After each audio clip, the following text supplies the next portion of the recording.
আসসালামু আলাইকুম, launch travel video আপনি স্বাগত। সরাসরি সদরঘাট থেকে আজকে দেখাবো বাসানচর রুটের সম্রাট 2-এ কী পরিমাণ যাত্রী অনেকে কমেন্ট করে, সেই কারণেই দেখানোর চেষ্টা করব। চলুন, আছে প্রবেশপথ সম্রাট 2-এর।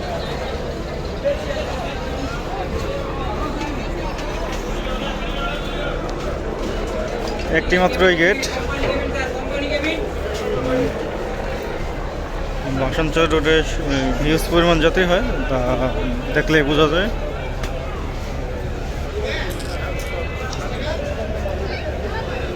হচ্ছে নিচতলার ডেক দেখতে পাচ্ছেন পুরো ফুল। এখন বাজে হলো 9টা, আরও প্রায় 40 মিনিট বাকি আছে ছাড়ার।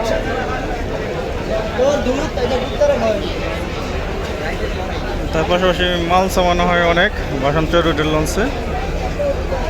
অনেক সময় সিএনজি, ইজি বাইক, অটো, বিভিন্ন গাড়ি আরোহণ করে লঞ্চে, যেহেতু রাস্তা নেই যাওয়ার। ছোটো লঞ্চ, তারপরে যাত্রী অনেক, জ্যাম লেগে গেছে এখানেই। দেখতে পাচ্ছেন অনেক মাল সামানো। এখানে একটি দোকান আছে, এখানে চিপস, জুস ইত্যাদি অনেক কিছু পাবেন। আর সামনে চায়ের দোকান, এটা চায়ের সাথে কেকও পাওয়া যাবে। আর পিছনে হচ্ছে ইঞ্জিন রুম, হচ্ছে ইঞ্জিন রুম সম্রাট 2-এর।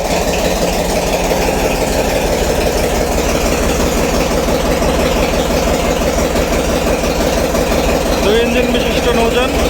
আর এটা হচ্ছে জেনারেটর।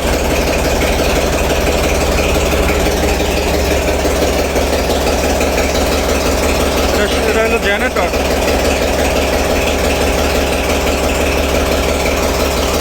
পিছনে রয়েছে ক্যান্টিন।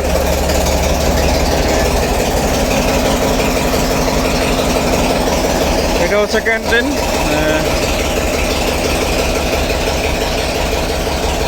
মুরগির মাংস আছে, কই মাছ আছে, 3 আইটেম, 3 পদের মাছ দেখা যাচ্ছে। আর পিছনে ওয়াশরুম আছে ডেক যাত্রীদের জন্য।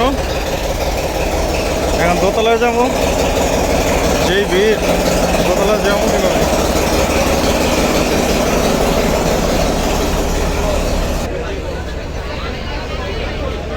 দোতলা যাওয়ার সিঁড়ি। সম্রাট 7 দিলে ঠিক আছিল, দেখতে দোতলা পুরো ফুল। নিচতলা থেকে দোতলা যাত্রী বেশি।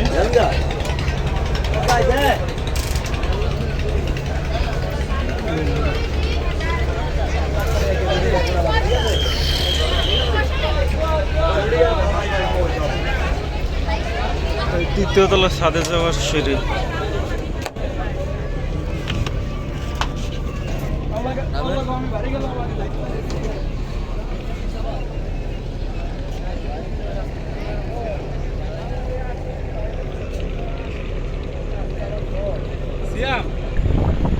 দোতলা ও নিচতলা ফুল হওয়ার কারণে অনেক যাত্রী ছাদে আরোহণ করছে, দেখতে পাচ্ছেন। আরও প্রায় 40 মিনিটের উপরে সময় আছে। 40 মিনিট, আরও প্রায় 50-60 জন তো যাত্রী হবেই। এই যাত্রীদের জায়গা দেবে কোথায়, সেই চিন্তা করতেছি। যাই হোক, বড় লঞ্চ দিলে আমার মতে ভালো হয়। এখন এখান থেকে তো কেবিনে যাওয়ার সিঁড়ি নেই, কেবিনের যাত্রী তো দেখানো যাবে না। তো ভিডিওটি এই পর্যন্তই। এতক্ষণ সাথে থাকার জন্য অসংখ্য ধন্যবাদ।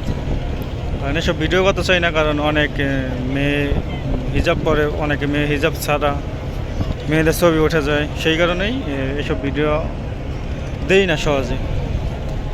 সো এই পর্যন্তই। এতক্ষণ সাথে থাকার জন্য অসংখ্য ধন্যবাদ।